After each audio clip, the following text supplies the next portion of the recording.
Please. Coming to you live from my apartment. It's Game Show Talking Fun.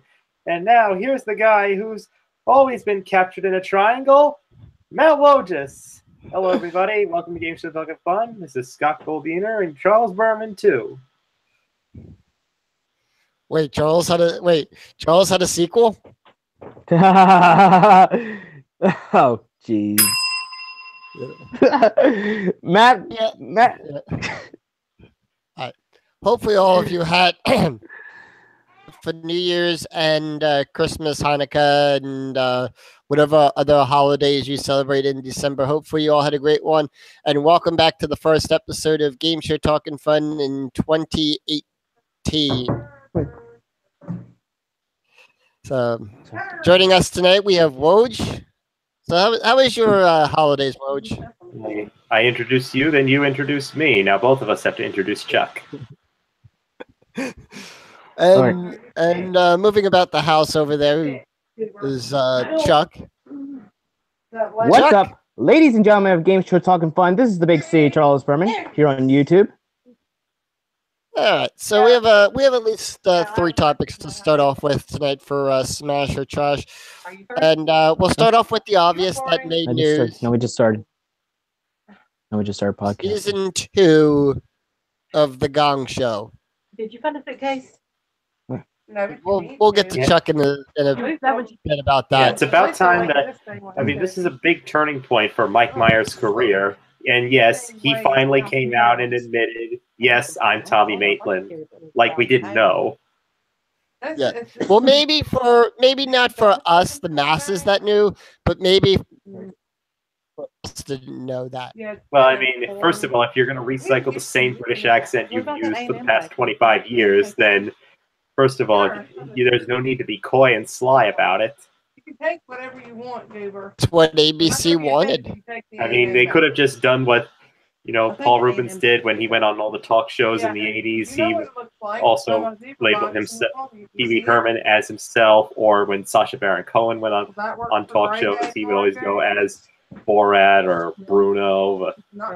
Really, Mike Myers never fully committed to that, and pretty much it was obvious that it was him.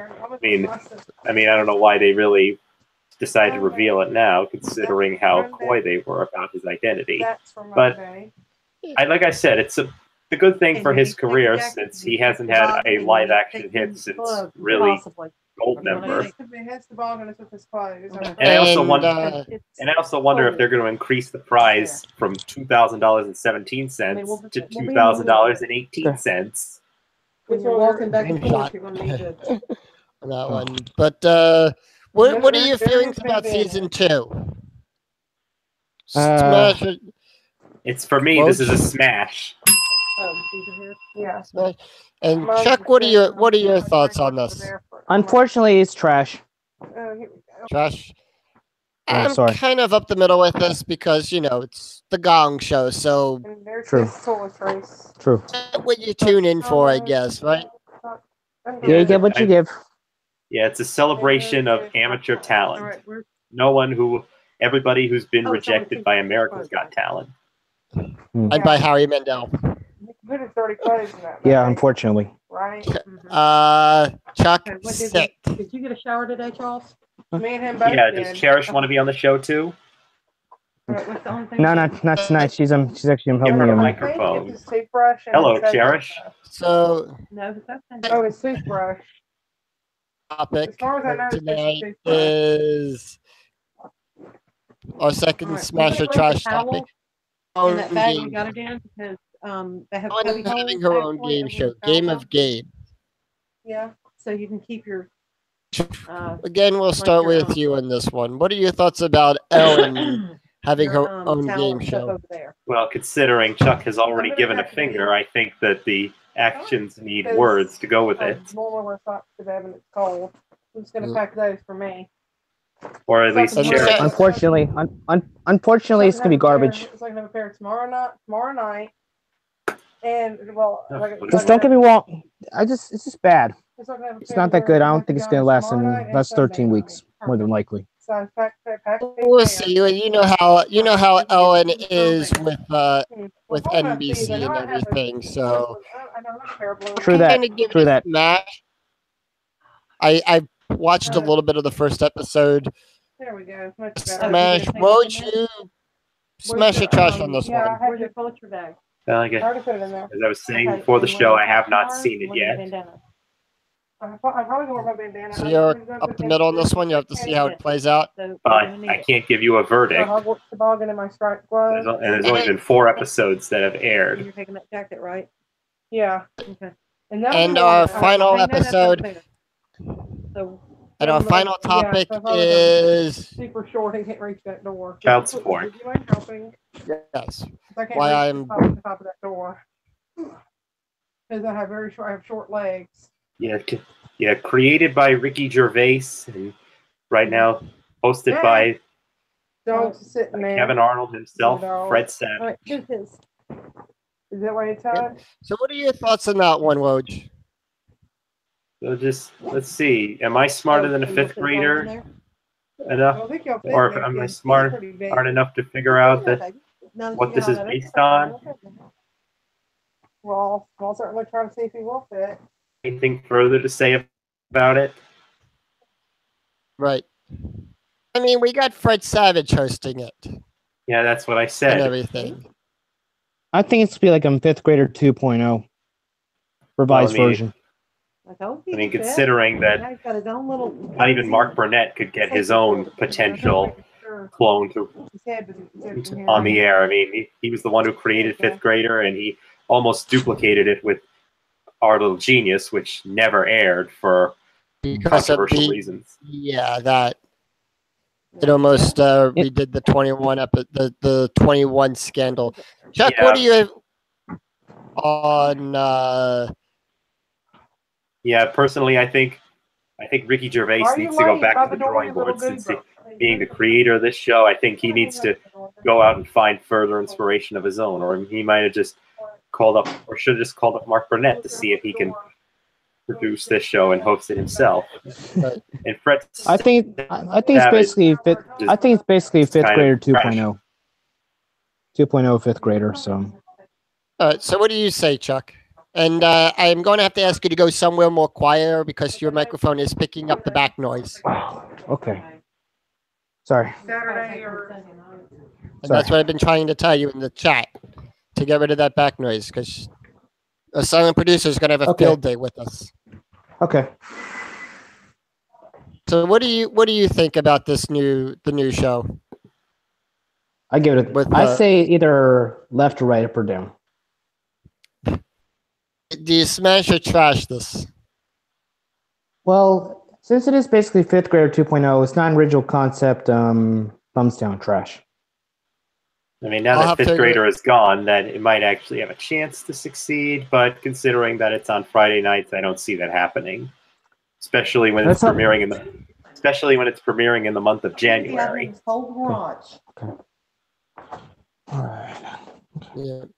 All right. So now on to the main topic, which we were talking a little bit about in thing and throughout the past couple of weeks. You know, what would you want to tell us about the topic tonight? Yes, considering you do the the recent honors. events, and we talked about him a lot as far as potential retirement with all of his health issues in recent years and who could take over his throne. We're talking about the quizmaster himself, Alex Trebek. You can unmute yourself in this one. All right. Yes, as you know, it was recently confirmed on Jeopardy's Twitter page on January 4th that he suffered a fall over the Christmas holiday, underwent surgery for... Oh, sorry about my phone there. Shut up. Okay. Now, he was admitted to the Cedars-Sinai Medical Center for subdural hematoma, or a clot in his brain that had to be removed. So as a result, he's currently on medical leave from Jeopardy and should resume taping within the next week. But that's really only the tip of the iceberg as far as his health issues. He has had 2 heart attacks, and he also had that episode in San Francisco when he tore up his Achilles tendon after chasing a burglar in a hotel. The question is, did he catch the burglar? When was that? I forgot. Well, that was in the summer of 2011 when he was hosting the National Geographic Be There. That's when a burglar broke into his hotel room, stole some money, and he chased her all the way down the hallway before calling security. But it came at the cost of tearing up his Achilles tendon. That's gotta hurt. He's always done the National Geographic thing, correct? Yeah, and he The was the National Geographic Bee, right? yeah, he was the host of that until I think it was 2013. I think it was. So it was 2 years after the San Francisco incident that he stepped down. And they got somebody else. So- Who's doing it now? Well, I know it was Soledad. It's now comedian Mo Rocca who's hosting that now. Yeah, Interesting choice. yeah. So Alex Trebek hosted the National Geographic Bee from 1989 to 2013. Afterwards, Soledad O'Brien took over for 2 years, and now Mo Rocca is the current host. Bet you Alex has seen a few of those people that won on that on Jeopardy as well. Was Ken Jennings ever part of the National Geographic Bee, if I might ask? That's undocumented. I know that Ken Jennings and many Jeopardy contestants were part of quiz bowl programs, but not sure Right. about the National Geographic Bee. All right, so why don't we start off where he actually started his career? Wizard of Odds. What do we know about that game show? Well, if we're going to go all the way back to the beginning, he began his career in his native Canada back in the early '60s. He hosted a music television show for youth called Music Hop. Essentially, was Canada's version of American Bandstand. Which was hosted by Dick Clark, God rest his soul. Yeah, for those of you who haven't read a book in the last 50 years. Or at least any of the ones written by what's his name, Adam Needif. And I mean, the first real game show he hosted was in 1966. Was a high school quiz show called Reach for the Top. It pretty much established. It pretty much established what. Sorry, yeah, he established his identity as a quiz master to many generations through that show, and our version of like the one that was hosted by what was that one? I can't forget his name right now. What was it? A local show or just a high school quiz bowl show? Yeah, it was a local high school quiz show. Matt something. I can't think of his name. Ottinger, Quizbusters. Yeah, like that one. There was a high school quiz show in Baltimore called. Something in the same vein as that, I guess, right? Yeah, there was a quiz show in Baltimore where I used to. Sorry. Yeah, but Reach for the Top aired on CBC back in 1966. He was the first host of that, and it actually went on for a long time. And just that Alex only hosted for 1 year, and then it was a few years later that he moved to the States to where he would begin his American hosting career. So I guess that was kind of like their version of It's Academic. It's Academic, the one and the GE College Bowl. The GE College Bowl. I mean, the GE College Bowl would be a more fair comparison since GE College Bowl was a nationally broadcasted high school quiz show. How many episodes is that still on? The GE Quiz Bowl, is that still on? Not here in the States. That's over it's had a long successful run in the United Kingdom as University Challenge, I think. Yeah, I haven't seen that one. There was one episode that was Red Dwarfs called Universe Challenge. We'll talk about that on a different podcast. Yeah, so Alex, I think it would be the Wizard of Odds was his first American game show.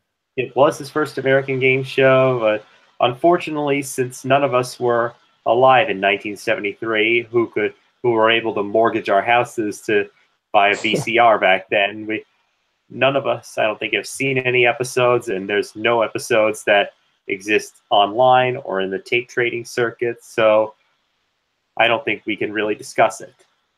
No, not much is said about that. All it had to do with was, I think it was an audience participation game show, kind of like in the same vein as Price is Right. Yeah, the only thing I really know about this show is that it involves statistical information, and that he, in an interview that he did for the Archive of American Television, he did mention a little incident that took place during one bonus round that I think is worth noting. What's it like? Basically, the bonus round of that show consisted of, basically, they had a target number and a bunch of answers involving numbers, like number of Stooges, number of players on a baseball team, etc. And the contestants on a football team. Yeah, they had to pick the answers that added up to a number exactly to win a brand new car. On this particular episode, the contestant lost, but when Trebek was going through the correct answers, he found that the mathematicians of the show had actually made a mistake, and there was no correct combination. So he decided to give the contestant the car right then and there, much to the consternation of the producer, who told him not to do it again until, or at least not to do it again without asking. Much unless like the incident, much unless like the incident that happened on like Concentration, where the board went where the bonus round board went completely blank, and he gave the contestant the car by letting her pick one of the cars. Well, again, that was really more the fault of the technician. So that was episode. Yeah. So really, that when in doubt, or if they lose through no fault of their own, they automatically get the car. Right. And I think that's been a rule of thumb on the. And how many episodes does Wizard of Odds last? Well, what does a circle look like? No one knows. Because we don't have tapes of it. It's not in trading. Yeah, and so also we'll never really know. Yeah, because NBC didn't end their policy of reusing tapes until about 1980. So as a result, the incarnations of Card Sharks that aired on NBC are not fully intact. Did I say Card Sharks or High Rollers? Yeah, you mean you say Card Sharks? Yeah, I meant to say High Rollers, which actually debuted the following Monday after the cancellation of the Wizard of Odds. And this would have been with Ruta Lee? Yeah, the first incarnation aired for 2 years, from 74 to 76, and he was teamed up with Ruta Lee, who rolled the dice on the show. Yeah, so I never thought it was really necessary for Ruta to roll the dice for them, since, I mean, it's like playing Press Your Luck when you have a model hit the button for them. Right. It just gives the contestants much more of an emotional investment if they roll the dice themselves. And how many episodes? Now, hold on, Chuck. Now, how did this first incarnation of High Rollers work? Well, they had the board of 9 numbers, and that there were no columns, and that each of the numbers had a prize associated with that number.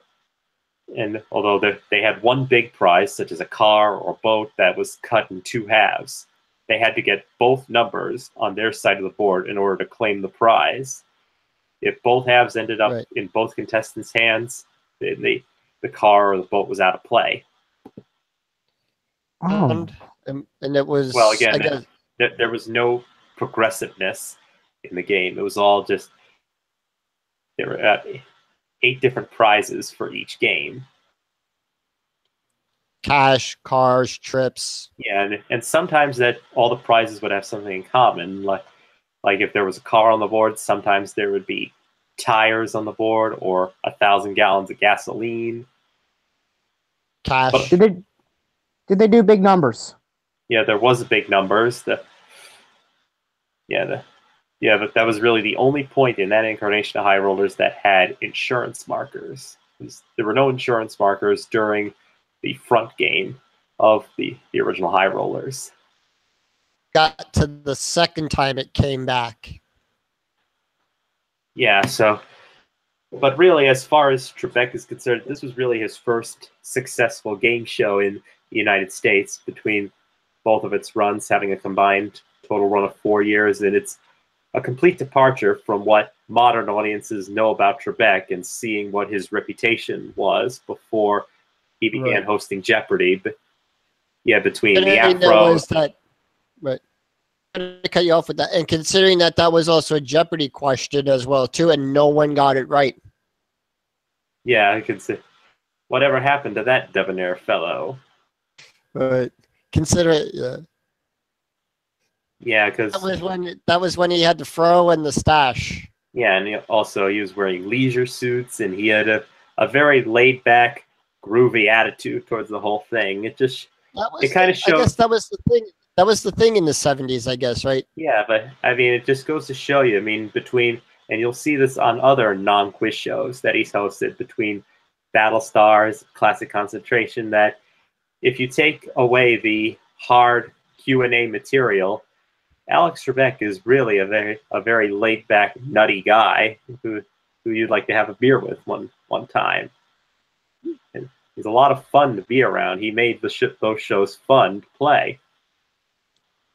And he also became invested in the contestants that were playing really as much for them to win the big numbers.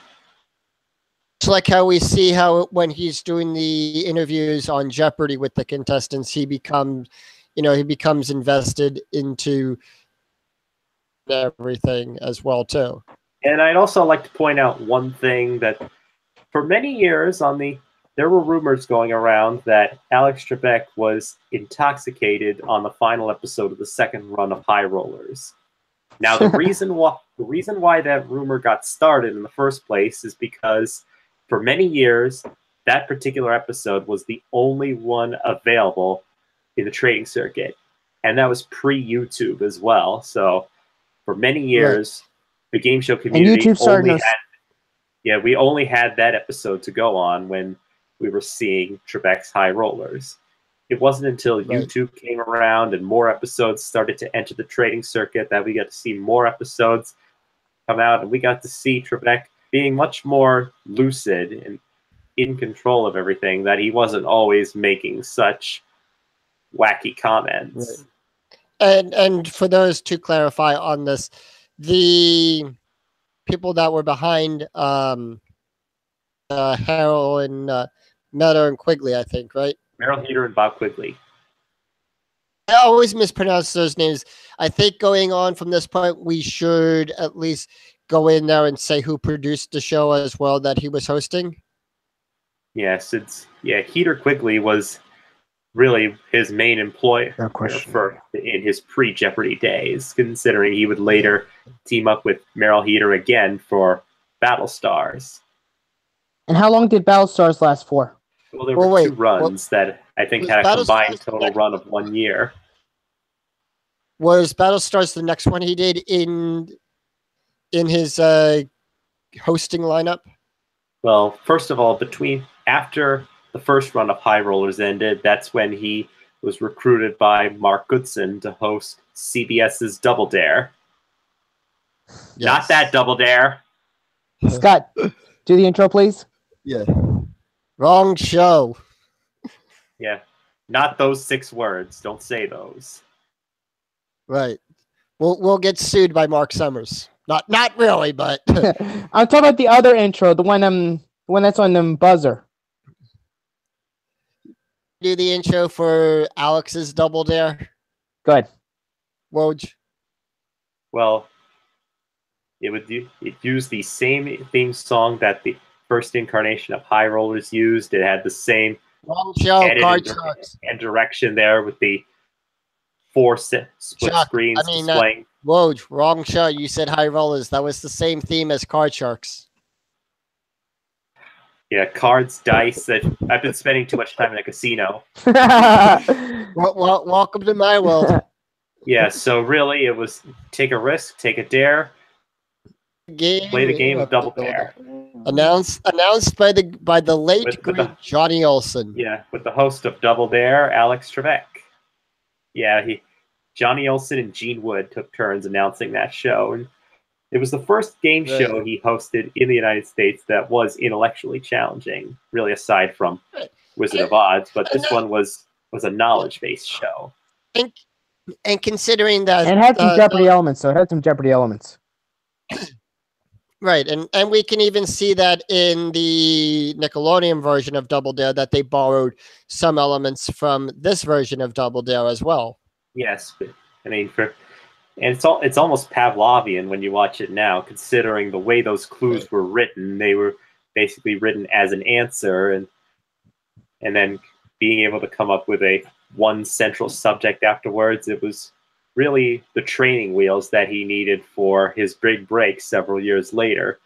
But this one managed to stay a little laid back and right. and much more. And this one also followed the Goodson formula of with this too, because it also gave you the it gave you the answer on the screen, basically in the same vein as Password and Pyramid. He said and Alex always said, if you guys wanted to play at home, look away from the screen now. So he was also addressing the home audience to try and play along with the show as well too. I thought that was completely unnecessary for a show like this. I mean, with Password and Pyramid, the viewers could still be involved by thinking of clues themselves, but with a knowledge-based show, or you could close your eyes, which is what I do when I watch Pyramid and Password. I like playing along at home too. Yeah, I mean, you think of clues as well? Yes, even the one. Yes, and I think of some good clues as well too. Yes, but really, this was also the first game show that was created by mad scientist Jay Wolpert. Yeah, Jay Wolpert was really an outsider when it came to creating different kinds of game shows, since his shows were, shall we say, unconventional.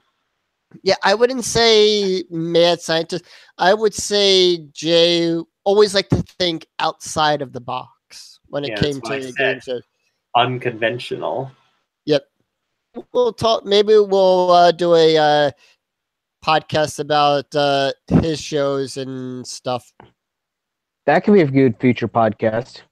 Yeah, but also, I mean, and even though, like I said, this is where Trebek started to adopt his own serious professional demeanor that we would see for years to come, he still managed to remain lighthearted during the end game when they were going up against the spoilers, and that he was always complimenting the contestants for their choice of clues and would encourage the audience to boo the spoilers.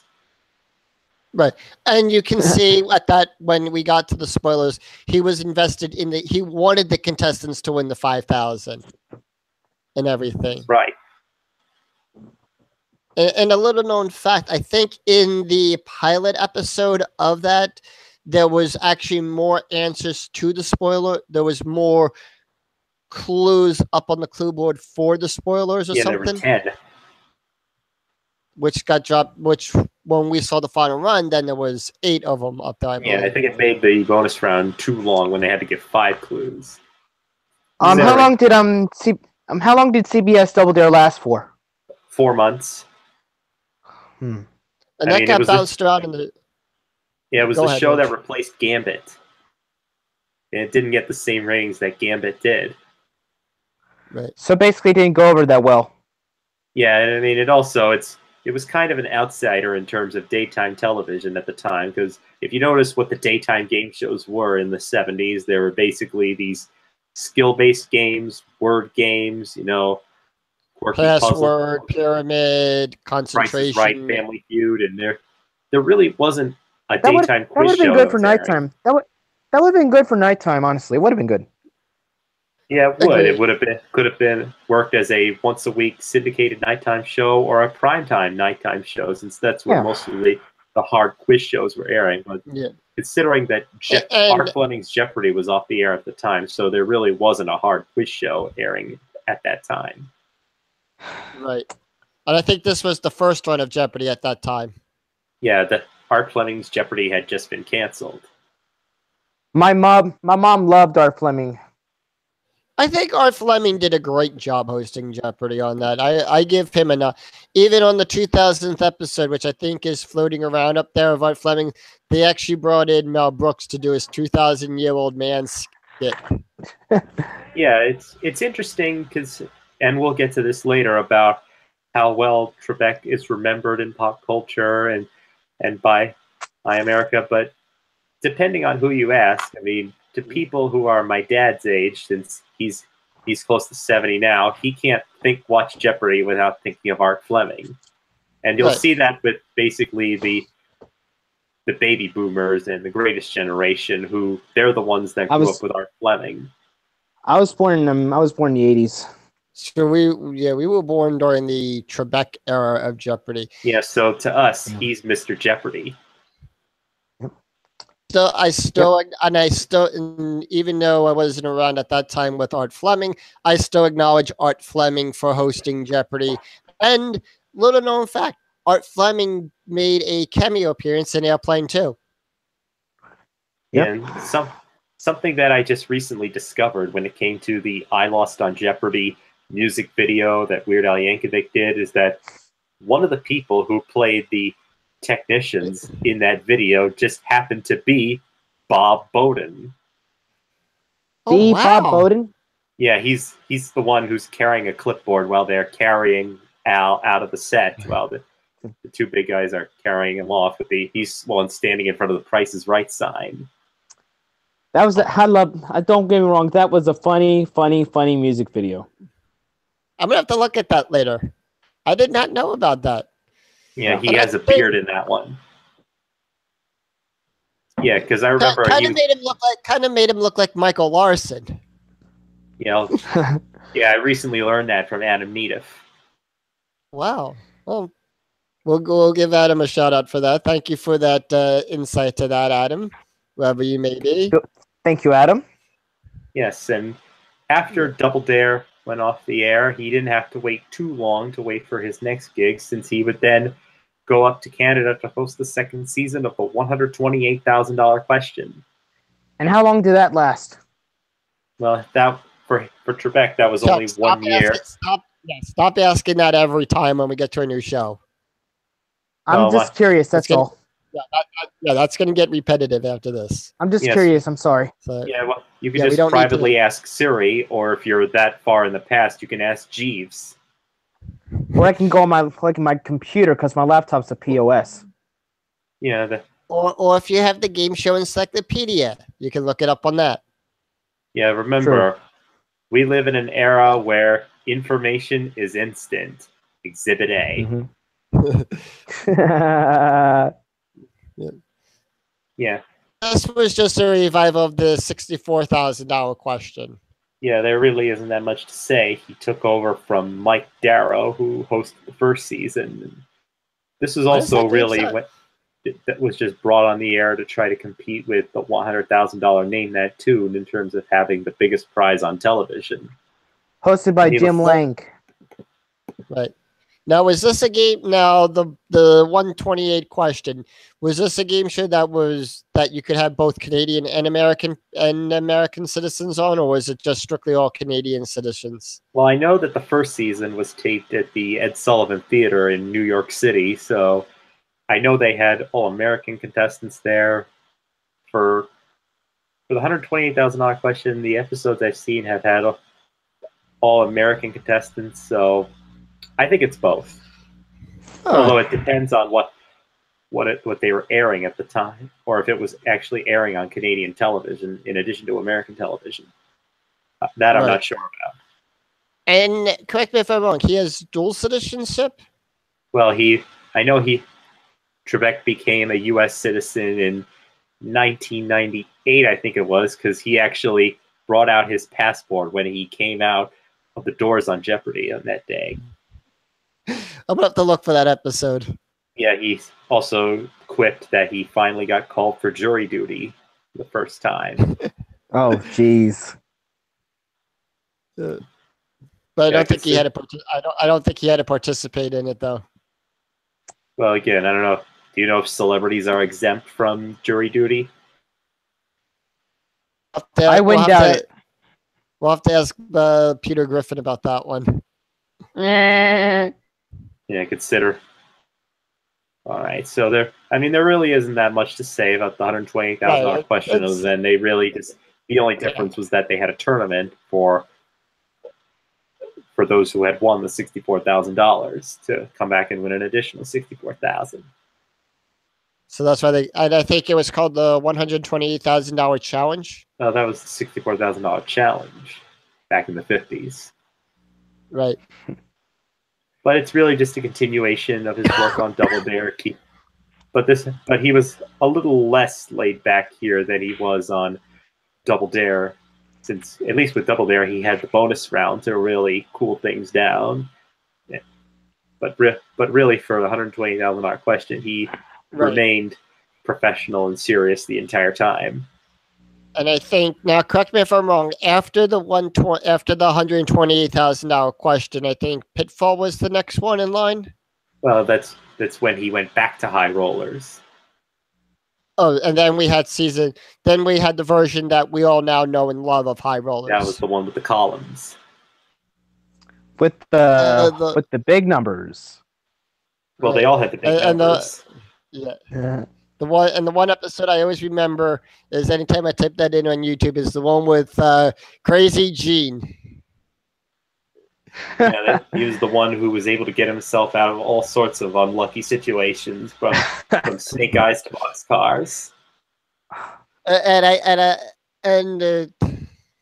Yes, as we all know, I am a semi-professional crap shooter out there. Well, and soon you'll be a professional craps observer. Right.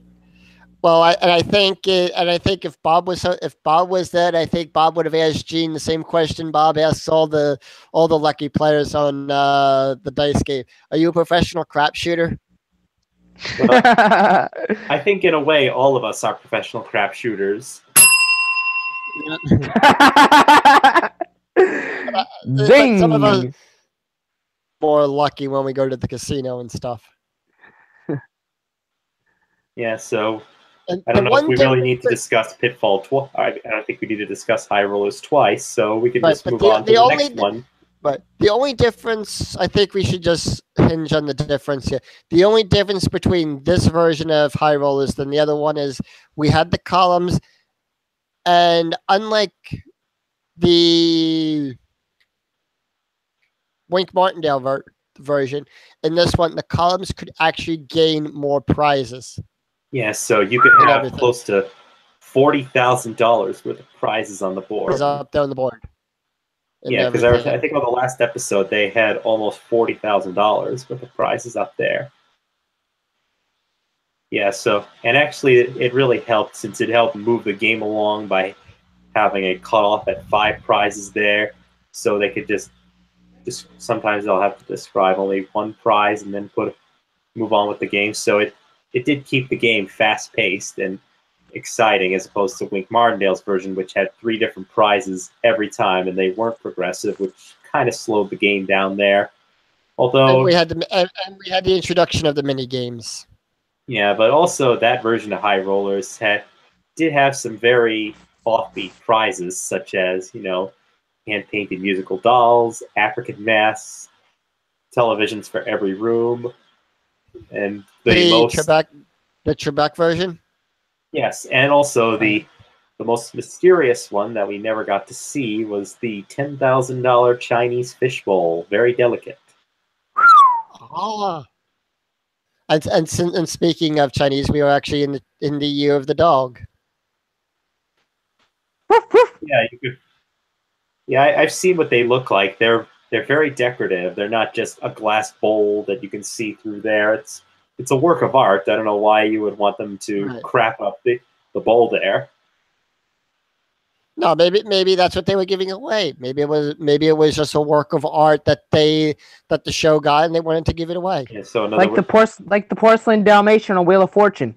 So eventually it would become. Yes, but that actually got given away a few times. So eventually it would become a piece of bowl crap. Yeah, and a bunch of dare. All right, guys, let's keep this PG. Yeah, I kept it PG.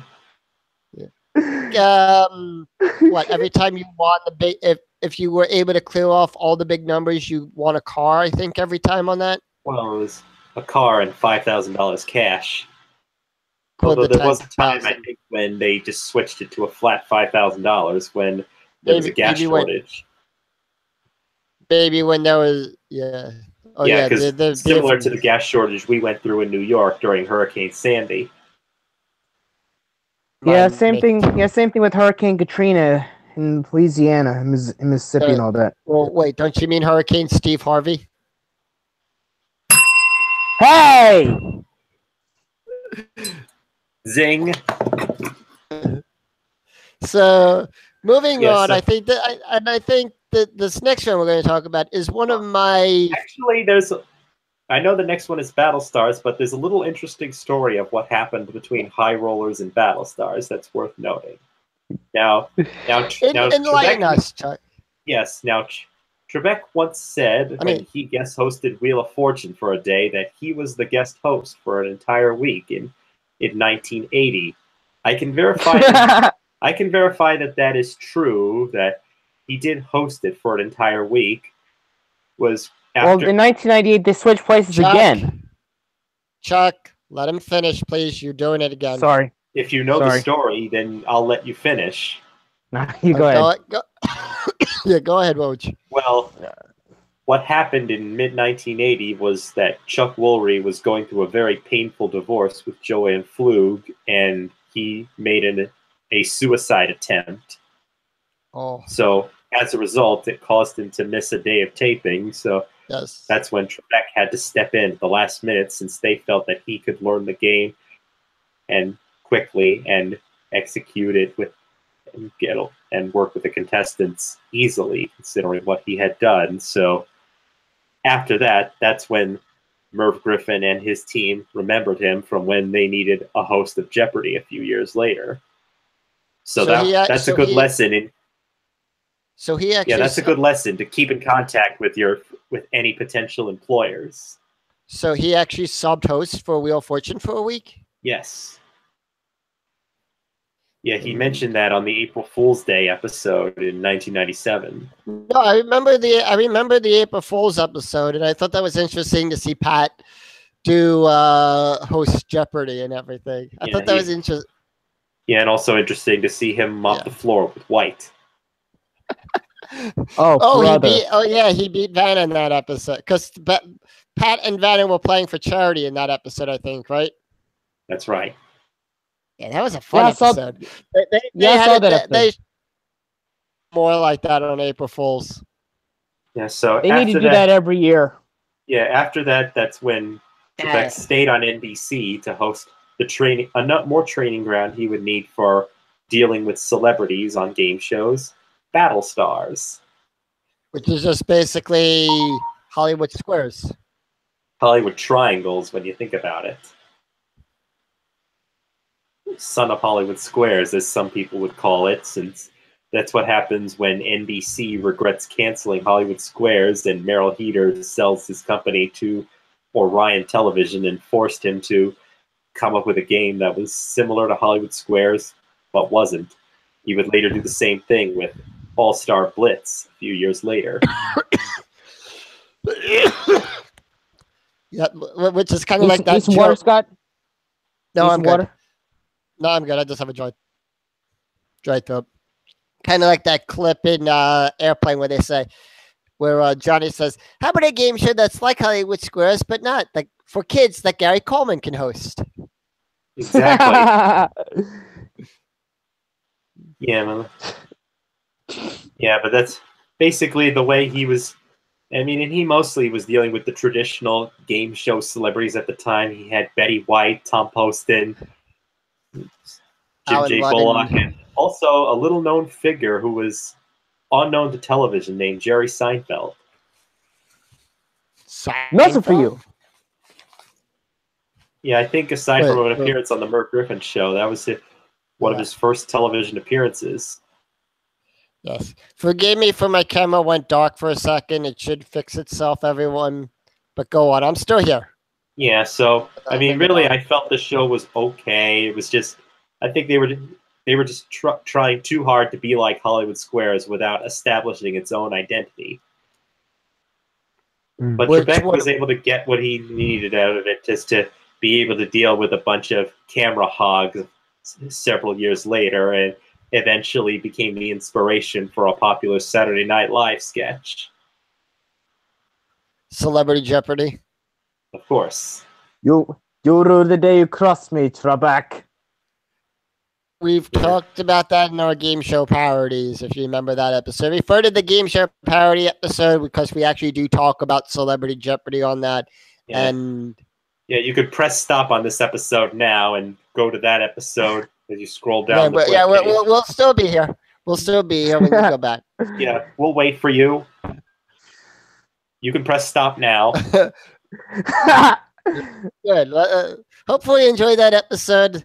And now back to Woj. Yes, and it was while he was doing Battlestars that he commuted to Vancouver for one of the biggest disasters of his career, Pitfall. I think it's an underrated. In game show wise, I think Pitfall is an underrated game show. Yeah, I never cared for the survey portion of the game where they had to answer the survey questions to get the pit passes, but the Pitfall round where they're going across the bridge there, I think that was pretty exciting and innovative and fun. Although it would be really, the intensity would be raised up about 20 years later when a similar concept was used on Russian roulette. And I think one idea that I came up with, if you were to revive that, each from the old Nipsey Russell game show, We've Got Your Number, and let the audience pick the 3 zones that should be the pitfalls. Well, Nipsey Russell never hosted We've Got Your Number. It's Your Number's Up you're thinking of. Yeah. I'm thinking of the pilot episode of that Jack Barry hosted. Yeah, it's okay. It doesn't sound like you've had that much to drink. No. Just a Sprite. Yeah, but anyway, this was really the big disaster of his career. And again, maybe we should put the link to that Emmy Legends interview in the show page here, just afterwards and everything. Because the thing that interview revealed about Pitfall is that apparently there was a big fight between the producers and the Canadian Union to really become signatories, and that it almost led to Trebek being sued for not being able to host it since he signed a contract with the producers, but then the Canadian Union went after him for hosting a show by a non-union company. And basically, it was a big mess behind the scenes. Right, but he did everything he could to get them in the union up there in Canada, I think, correct? That's correct. He stuck up for the producers to try to get them to join the union, just so they could produce the show there. And contrary to popular belief, he was paid for the first 13 weeks. It was only the second 13 weeks that he was not paid for. And he has that bounce check in his office to this day. Yeah, so as a result, he went to the union to try to get them to help him, and they wouldn't help him, and much to his consternation. And then Trebek would later pursue the matter for a lawyer, and he found out that on the scale of people that were to be paid, he was number 35 on the list. Dang. Yeah, the carpenters who built the set actually got paid before him because they got a mechanics lien. Are you serious? Higher up on the list of people to get paid since he was the star of the show? Yeah, considering I think he should have been a number 1. Yeah, the star of the show and the producers are the people who get the big bucks on game shows. Right. Yeah, so basically there's a show that he regrets to this day as a result of getting stiffed by his fellow Canadians. But things were able to... Right. But I want to mention something about that. Didn't the contestant actually mention something about Pitfall on Jeopardy? Yeah, I think there was one contestant who said that Pitfall was his favorite game show, much to Trebek's consternation. How mad was Trebek that day? Well, he seemed flattered, but he would just told him that it was the only time he wasn't paid for hosting anything. Oh. Yeah. If I ever got a chance to meet Alex, I would say, I really loved you on concentration and high rollers when you had Fro and the mustache. Yeah, and it also came at a bad time in his life since he had gone through a divorce and and his father also passed away while this Pitfall drama was taking place. Right. So Too much after going on in his Pitfall- life. Yeah, So so after- afterwards he did another run with the new Battle Stars on NBC Right. So, before I was gonna make a lead-in joke to that. So after Pitfall had a pitfall,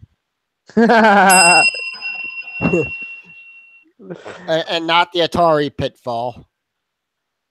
Da, na, na, na, na, na, na, na. nobody named Larry was involved. It's Harry, not Larry, Harry. You say Larry, I say Harry. Let's call the whole thing off. Oh, jeez. Anyway, so Battlestars comes back. I think this version of Battlestars had a different end game to the original Battlestars. Yeah, I think this was the superior end game than the picture identification, since it basically involved picking answers and agreeing and disagreeing. So it fit more with what this show intended to do. Kind of like how Hollywood Squares used to do the agree and disagree part. Yeah, the new Battlestars, they brought it back to replace Just Men. Just men? Yeah, that was Betty White's game show. Oh, Yeah. brother. Yeah, I know. I think the reason, and I think the reason NBC canceled that show was because they didn't agree with Betty White hosting a game show. Well, considering she won an Emmy for hosting that show. Oh, brother. Her Oh, only brother. Emmy as a game show. Now that's an idea for a game show. Yeah, considering I never heard somebody diss Betty White's Emmy win before. Mm-mm. Don't get me wrong, I like Betty White. Sure, she's won plenty for doing Golden Girls, right? Yeah, but I think she was the first woman to win the Emmy for Best Game Show Host. Yeah. Sure. Yeah, and I know that I keep saying Card Sharks here because Card Sharks was actually the show that the original Battlestars replaced. Oh, what? In 1981. Yeah. Yep. Yeah, and it was after the new Battlestars. That's when the big one, the 800-pound gorilla. Can I do the golden intro, show, please? Can I do the intro, The- please? The ultimate Emmy winner. Go ahead. Go ahead. This is Jeopardy! Yes, the game show Now, that has won. now entering the studio are today's contestants. It up. If we're going from Yes, that was the Jeopardy is the game show that has won more Emmys for Best Game Show than any other game show in television history. and I think second would be The Price is Right. Yeah, I know. Actually, I think Pyramid has won 9. I mean, unless you count The Amazing Race there, which has won 10.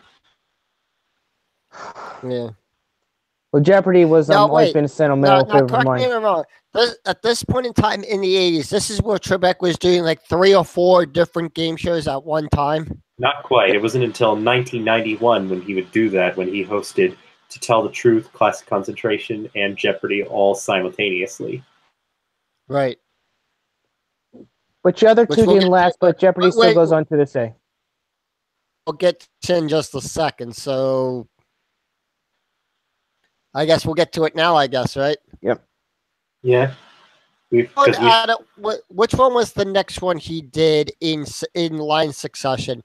Well, the Was next it- one was in 87, was when he started hosting Classic Concentration on NBC, which would be his second collaboration with Mark Goodson. Although another interesting story here, the first 3 years that Jeopardy aired, Alex was not just the host, but also the producer. So he had a little bit of control over the format and the production of the show itself. What? Yeah, he was Why the was one who he- came.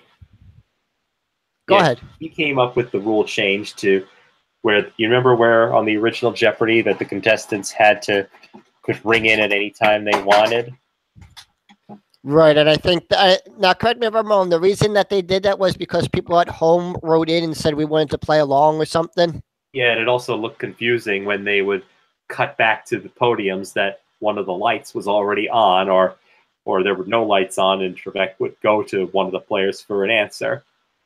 And there were times when you could, I think in the first season, the buzzers also had a sound effect to them, so you would hear a low version of the final Jeopardy clue reveal.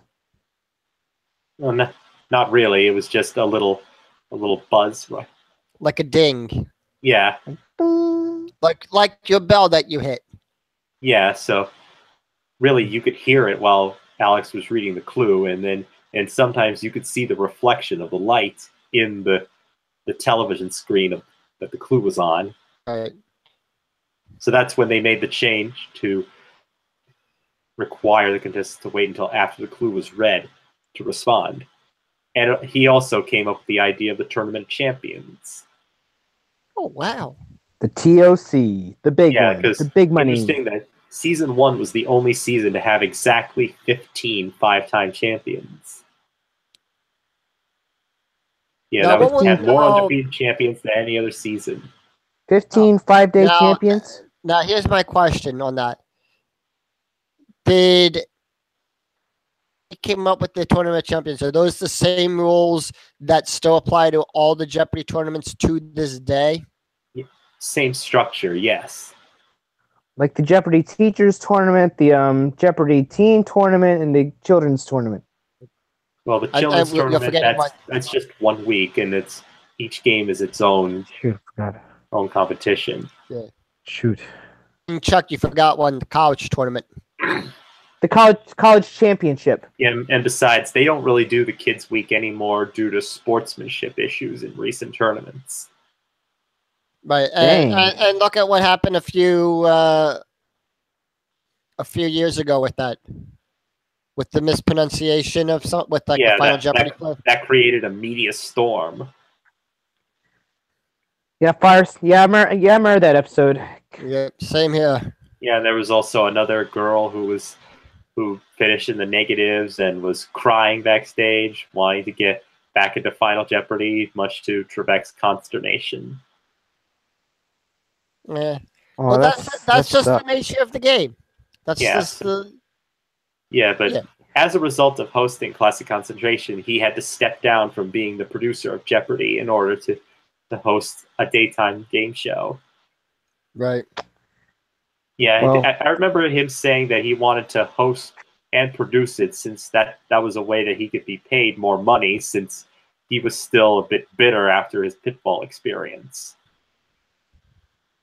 Well, Jeopardy is a very sentimental. Jeopardy was the one that teamed him up with the great Johnny Gilbert. That's right. Still going to this day. Well, and both are in the Guinness Book of World Records. Yeah. Yeah. So, and it was a nice contrast to have two different shows with Alex Trebek airing on daytime and evening. Basically, you get the lighthearted Trebek in the morning, and the more serious professional Trebek in the nighttime. But Scott, can I add something real quick? Yes. Like that's. Well, Jeopardy had very sentimental value to me and my mom. Before she passed away, we watched it all the time when I was growing up as a kid in Baltimore. And unfortunately, she passed away in 2016. Oh. Right around the time when we started this new game show, Talking Fun. Yeah. Right. Yeah. But not a day. Not a day goes by watching Jeopardy makes me think of her. Chuck, we got to move on. I'm sorry. Yeah, but, sorry, Scott. But she's still in our hearts. Right. Yep. And then we get to the third game show that he did at this time. To Tell the Truth. Yeah. That was his third collaboration with Mark Goodson. Yeah, so again, that version of To Tell the Truth was the rotating Door of Hosts edition. Because that was the one that had 3 permanent hosts over one season. And it also didn't And then I help think that his wife went into labor during a taping, which required Mark Goodson to step in the chair. Mark Goodson, the Mark Goodson. Yep. He Oh, actually I think substituted for Bud Collyer back in the '60s, and this would be Yeah. the rare times he actually appeared on camera to actually host one of his own shows. Holy That snap! and that he also took in a seat for a match game when Charles Nelson Riley was late. right Holy forgetting that snap! forgetting that the clocks were supposed to be turned back or something. But actually, that was Johnny Olson who did that. I think There Chuck. was one Holy week, snap! It was only 1 week when Johnny Olson was on the panel after they were taping on daylight savings time. And I no have to one say informed.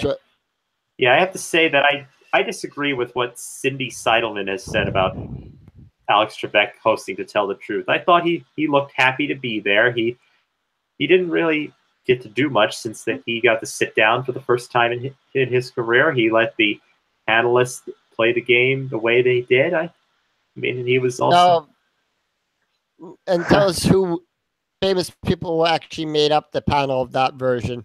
well, you had the usual suspects. It was the last the- version to have the usual suspects.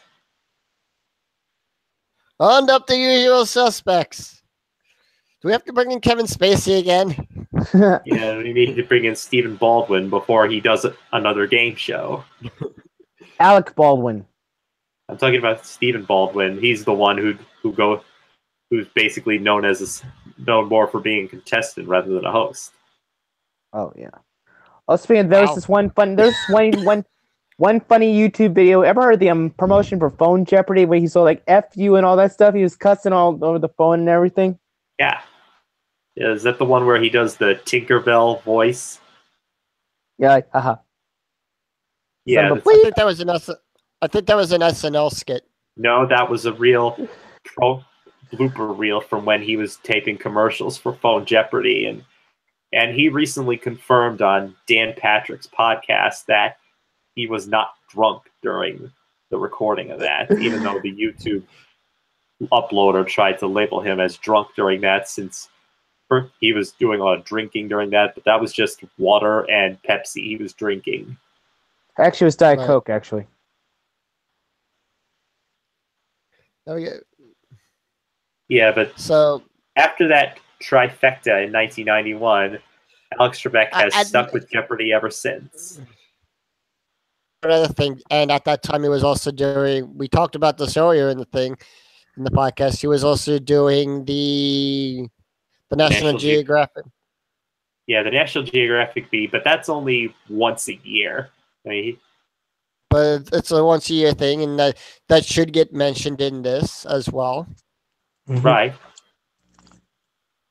since he was the host of it for the longest. Yeah, Yep. since again with between all the shows that he's hosted in his career and how he's been portrayed in pop culture and how we all view him, essentially, I called him America's Quizmaster.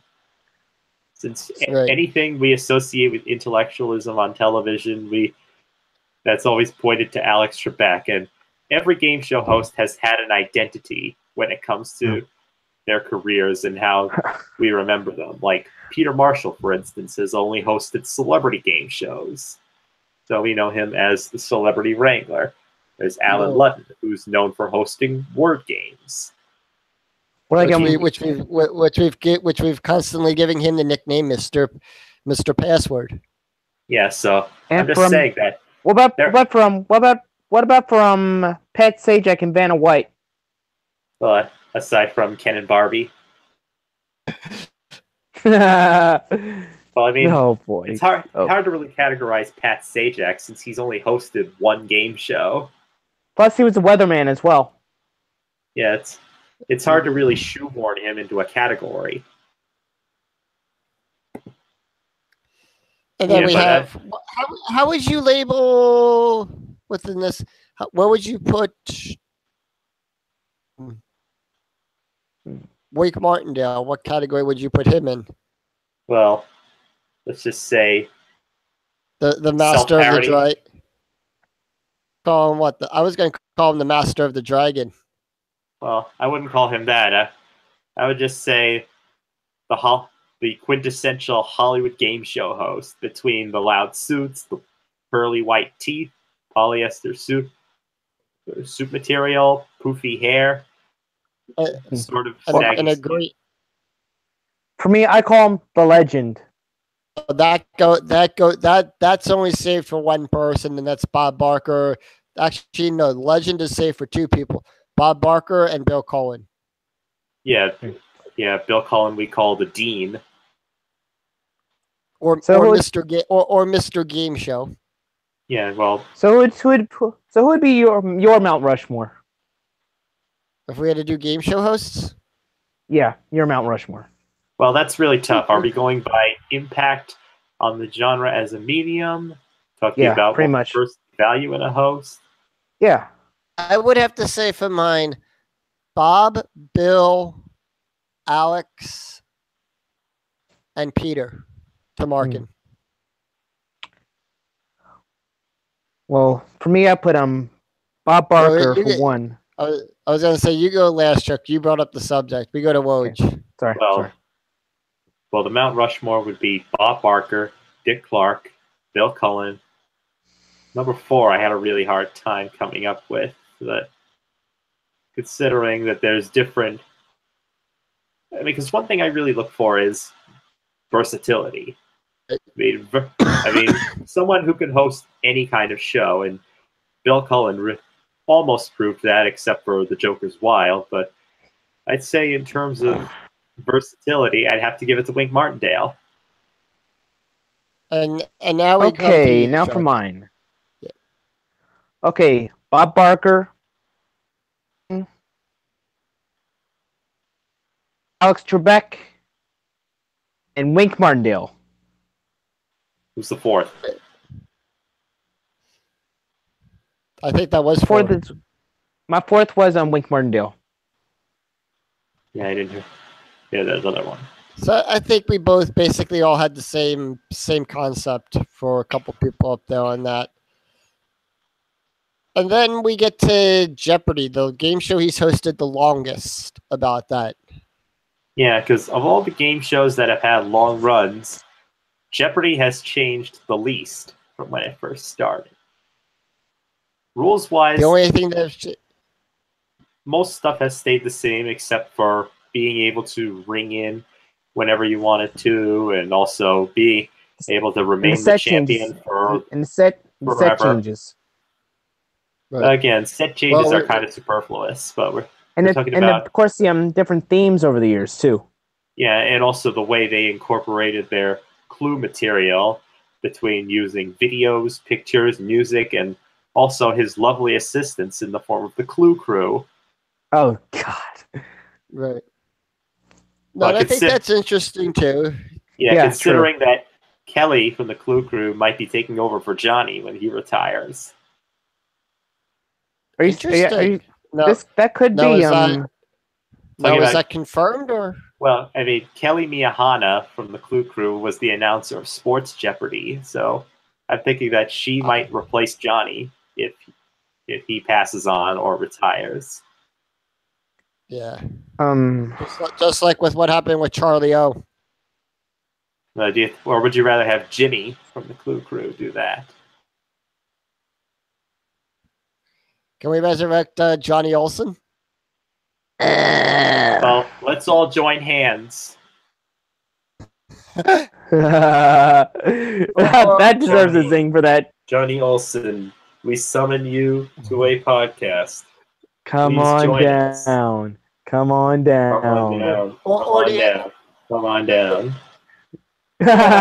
Who was the original announcer for Jeopardy? Well, it was the Don longtime Pardo. announcer of Saturday Night Live, Don Pardo. Oh, it's Saturday Night Live. Yeah, Now with 2% milk.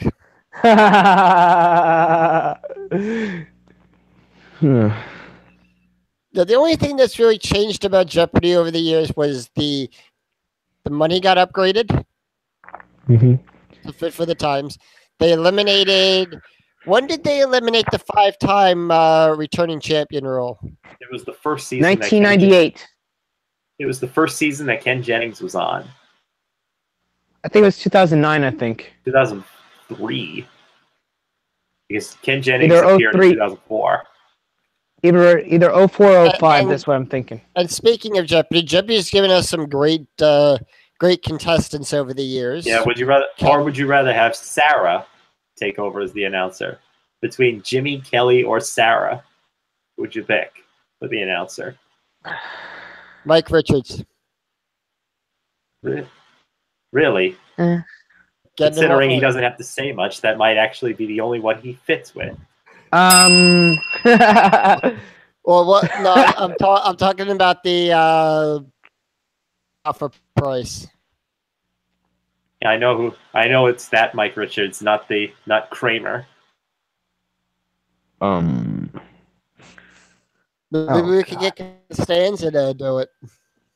Yeah, but as far as the evolution of Alex Trebek on Jeopardy, if you notice in the beginning, he was very jovial and cheerful when he first started.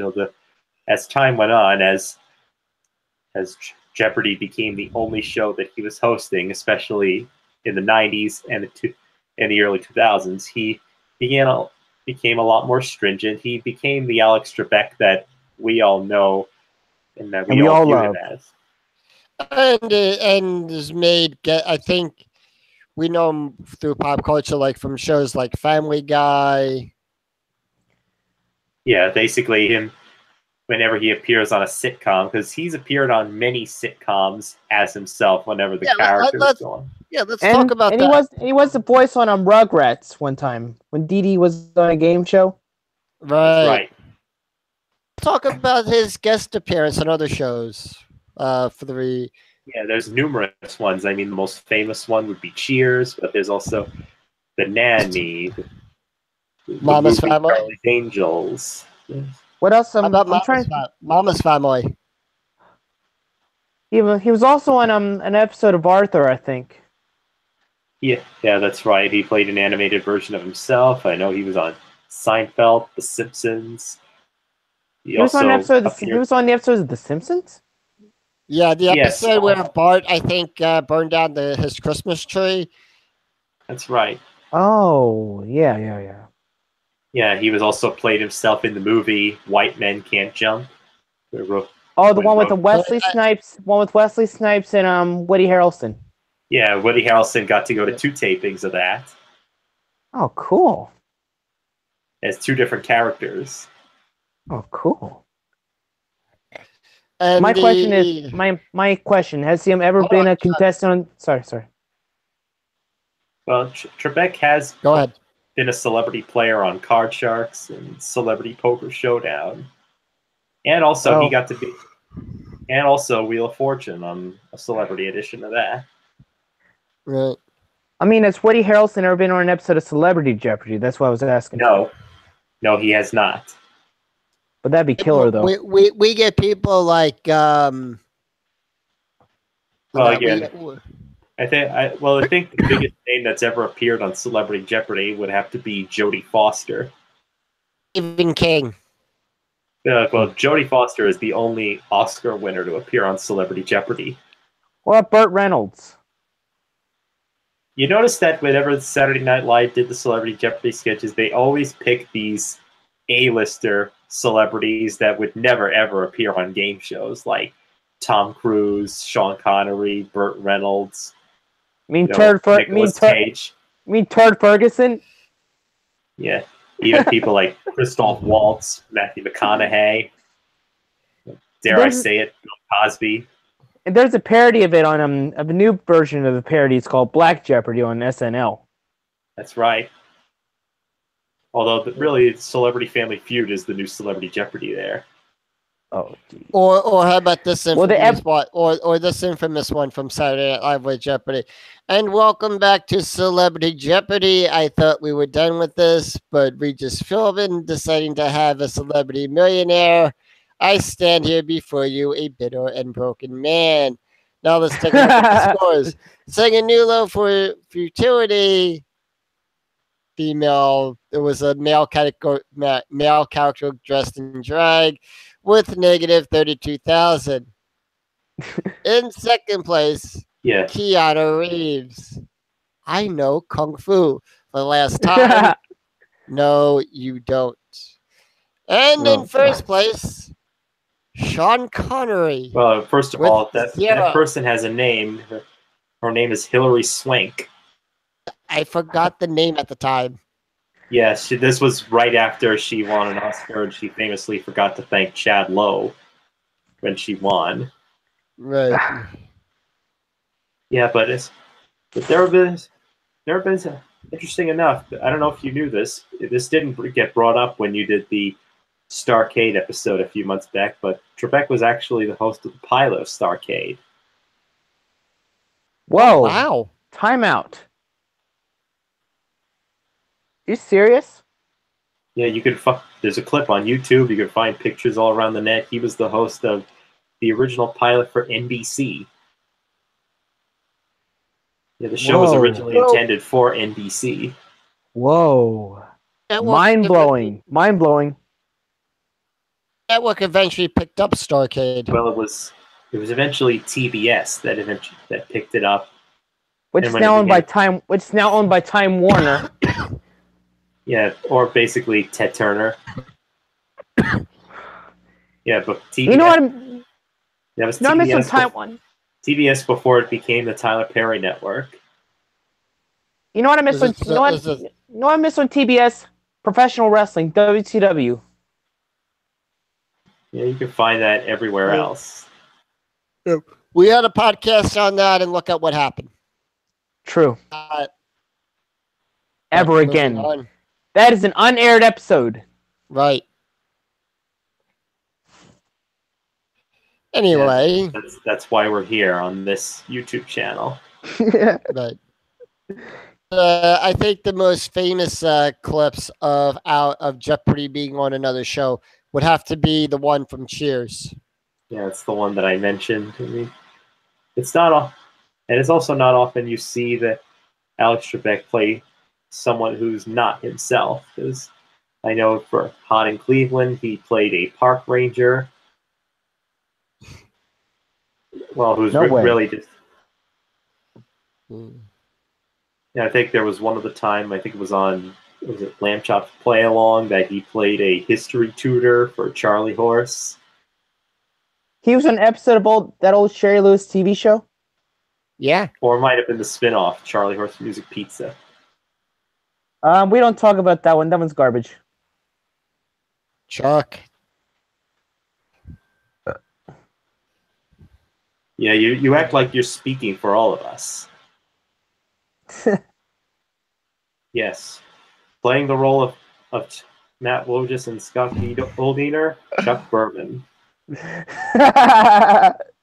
Show is so bad it gets canned in 1 week.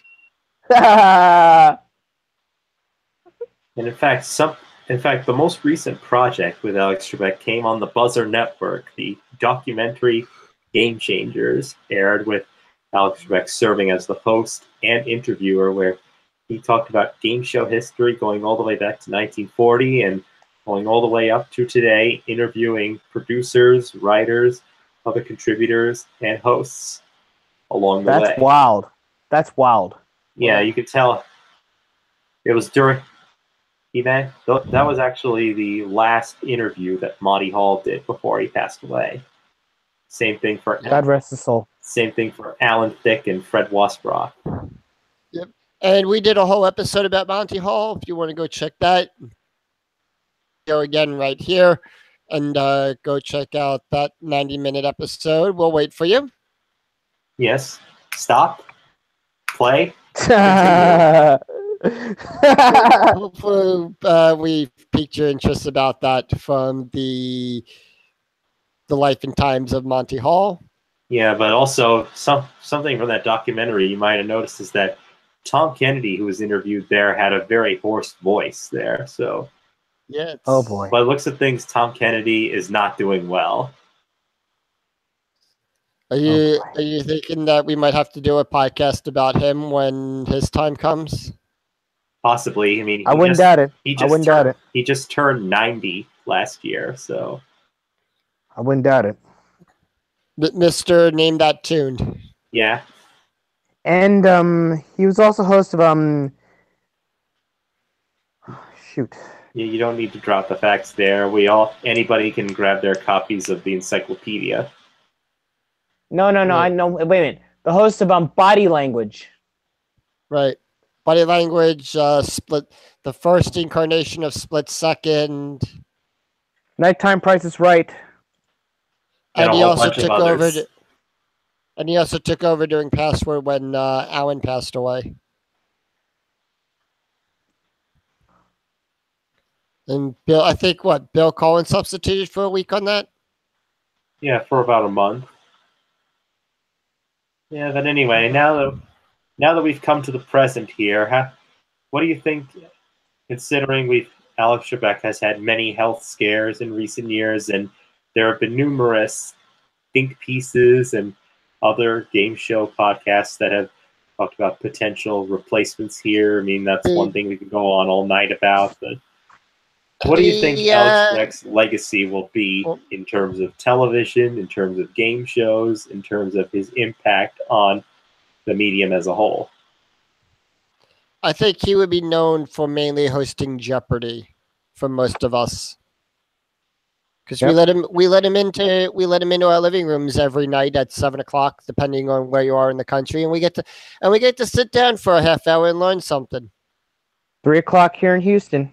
Yeah, that's right. I mean, with most people who work during the day don't have access to Price is Right or Let's Make a Deal. So with shows like Jeopardy and Wheel of Fortune always airing in evening time slots, they've always felt like they're a part of our lives. And as a result, we've seen Alex Trebek day after day, and it's become ritualistic for most of us. So, and also with him hosting mostly knowledge-based shows, we've always thought of him and or really Jeopardy as a showcase for intellectualism, which is mostly lost in this day and age on television. And Trebek will forever be the face of intellectual game shows. And the one thing is, speaking of Jeopardy, back when I was in high school, 2001, Jeopardy was coming to Philadelphia where I lived, and they were hosting the teen tournament there in Philly, and I actually was runner-up to representing my high school for the Teen Jeopardy tournament. You were that close. Cool, Scott. That's actually pretty dang cool, Scott. I mean, you were that close to actually appearing on the show. Well, close to getting to the actual tryouts for the show. This was I didn't make it to the act. You weren't actually close to getting on. No, I was right. Virtual fist bump, Scott. Virtual fist bump.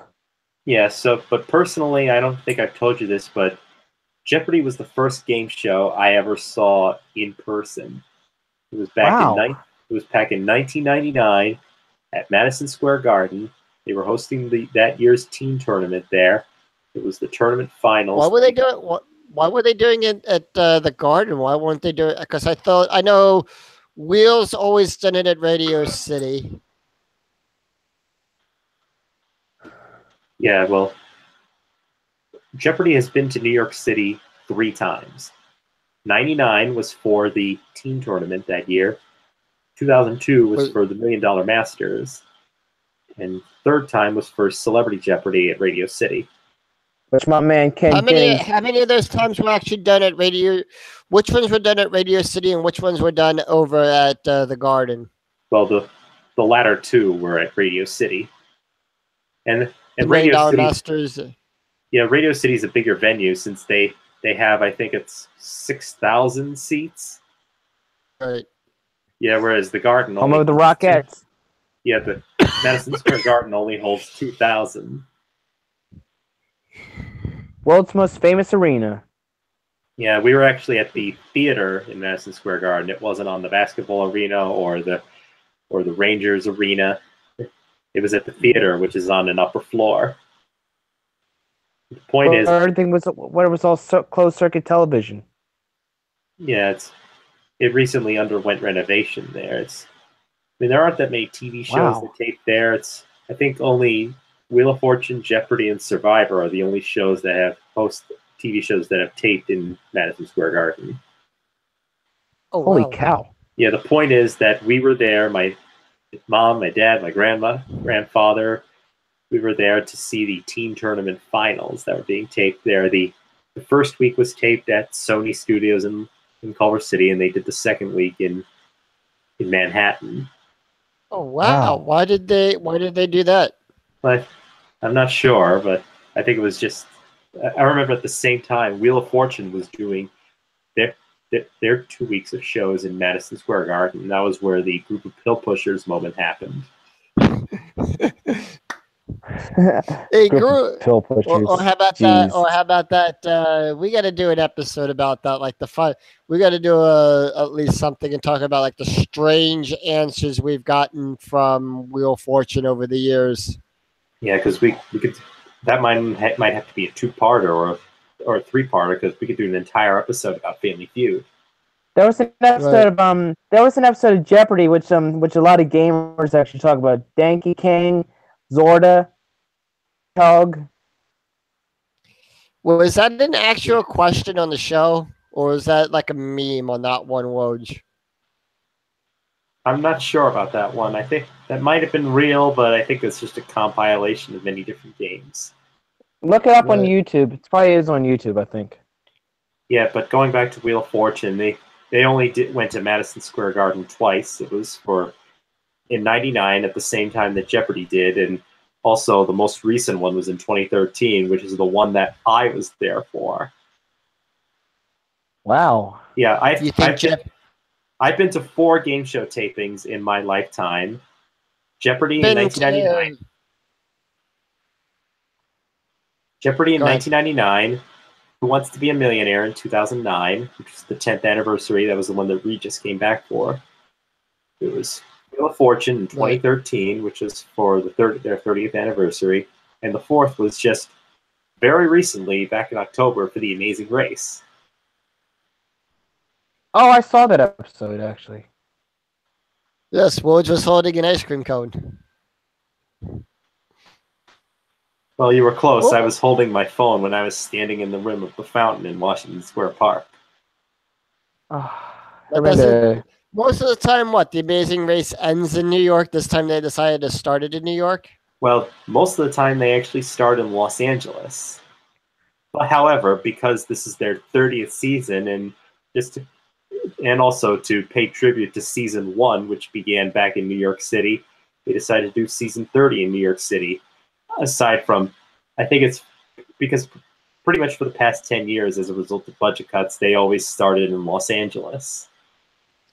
I think In fact, going back to The Amazing Race, speaking of Amazing Race, there was an episode of Amazing Race Canada, season 3, where Alex Trebek actually served as a greeter when they were going to his hometown in Sudbury, Ontario. Moly. Yeah, so this is all fitting together now. It's coming to me very clearly now. I see financial disaster in your future. Yeah. It's coming to me now. I see financial disaster in the future. And for all that we joke about Trebek's mother, not many people realize that Mrs. Trebek, Lucille, is still alive to this day. Well, that would have to do with I think Sean Connery talking about. Oh, speaking of that, speaking of the infamous SNL clip. In one of the rounds, this is actually up there on YouTube. Speaking of Jeopardy, when Alex was giving off the categories for round 2, one of the categories actually came up. Your mother, the contestant that gets to pick first in round 2, actually said, "Alex, I'll take your mother for 400." Yeah, that was also. I remember one of the categories on that was curse words. Oh shit! Wait, on the actual show?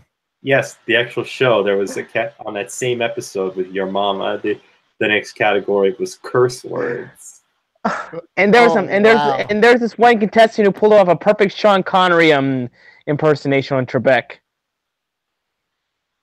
Yeah, we heard that because actually Trebek's mother Lucille is actually still alive to this day. She's 96 right now. God bless her. Like, indeed.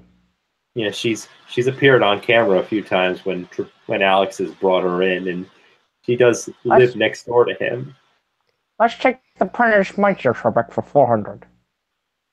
That's the pen is mightier.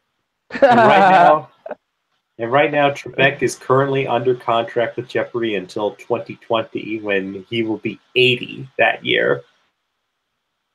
Well, we'll see what happens with this and everything. Hopefully, he's allowed to. He will make it to 36 years as the host. He will be outlasting Bob Barker. Oh. In fact, and Bob Barker lasted quite some time. Yeah, in fact, both Alex Trebek and Pat Sajak will have outlasted Bob Barker's run. Wild. Which will beg another question, considering, I mean, Bob Barker is the host that we commonly associate with. This, or we have to wrap up. Finish your thought. I forgot to look at the time after you're done with this. Well, I'll just ask one final question: is that considering how we commonly see Bob Barker as the quintessential game show host in America, now that he's going to be outlasted by Alex Trebek, do you think we might see Alex Trebek as the quintessential game show host instead of Bob? They'll probably both be up there in ranks of that, depending on how people put them on their scale. Yeah, that could be a good topic. The Mount Rushmore game show hosts. Yeah. All right. And so we've come to the end. Till next time when we see Woj, Chuck, and hopefully all of you out there. We don't know what our next topic is going to be for the game show side, but coming up for the convention attention, because this was just recently in the news, we are going to be doing it on the cartoons that Steven Spielberg put his name on. So we're going to be talking about Hulu bringing back Animaniacs. So we're going to talk about Animaniacs, Tiny Toons, Pinky and the Brain, Freakazoid, Hysteria, all the shows that Steven Spielberg put his name on and everything. So that is going to be our topic over on the game show talk and over on the convention attention. And with that, I would like to say also, please, guys, if you like what you see here, give us a thumbs up, click that bell so you always be notified of when new videos come up. And like us on Facebook and look for us this year at the conventions. We got and stuff. So until then, I want to wish everyone a happy New Year, and to also everyone a happy Chinese New Year as well, since that's coming up as well. Woj, I'll see you next time, and Chuck, we'll see you next time. Until then, good night everyone. Everybody. Have